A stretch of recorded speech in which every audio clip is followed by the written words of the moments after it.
Hello. In today's news report, we will be talking about the current and ongoing issue in Europe's most troubling region, the Balkans. We'll be talking about the Serbia and Kosovo conflict, the bloodiest and most complex problem in the region.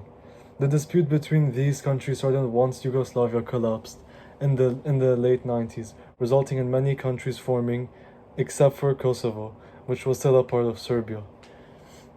Once they started to fight for their independence in the late 90s, a brutal war between the two sides started. Today we'll be discussing about this issue more following our next report.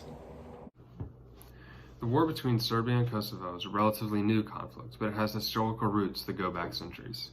At the Battle of the Black Rose in 1389, the Turkish and ethnically Muslim Albanians who reside in present-day Kosovo defeated the Serbians. The Serbs eventually began to villainize the Albanians as sympathizers who betrayed their homeland, setting the precedent for centuries of bad blood and warfare. Villainize the Albanians as sympathizers who betrayed their homeland, setting the precedent for centuries of bad blood and warfare.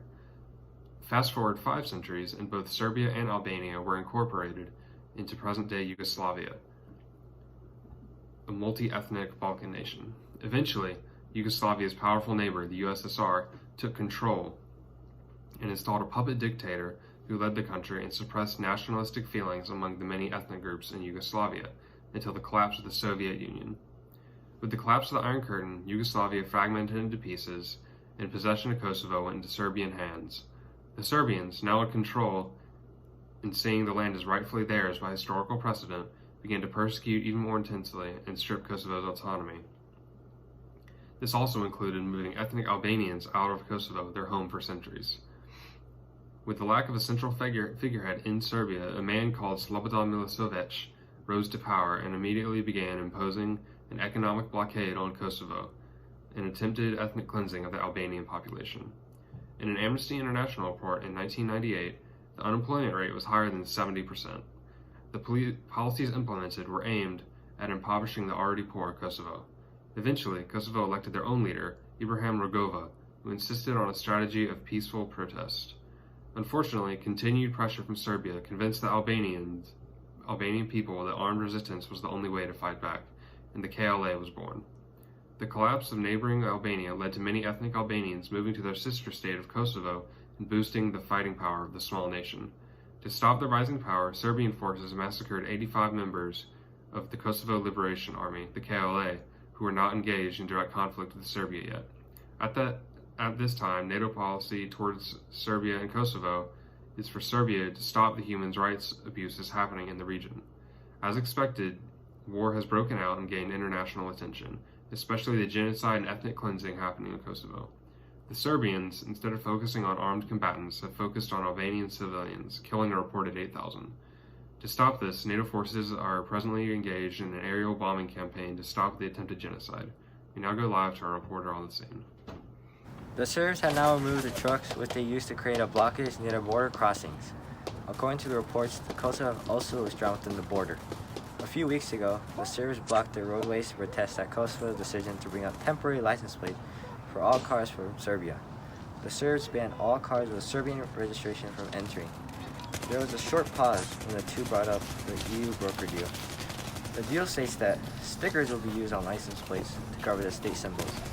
3,000 troop personnel will be stationed to control the area.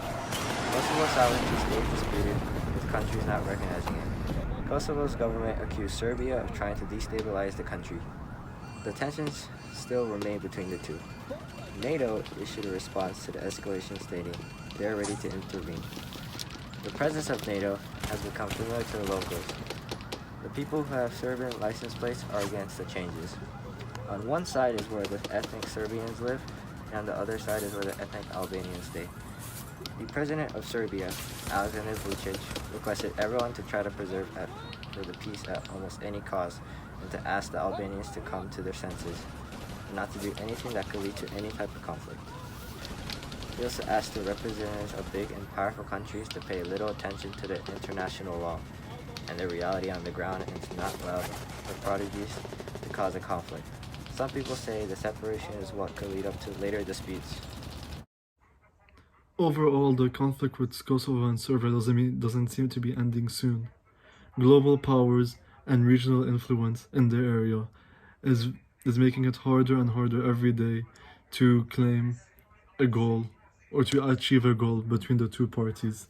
On one side, Kosovo doesn't see themselves as a part of Serbia and wants to either join Albania or be independent, while Serbia claims that Kosovo has historical and religious importance to them, which is why they cannot give it up. This conflict doesn't seem to be ending anytime soon, and recently it's been getting more and more violent.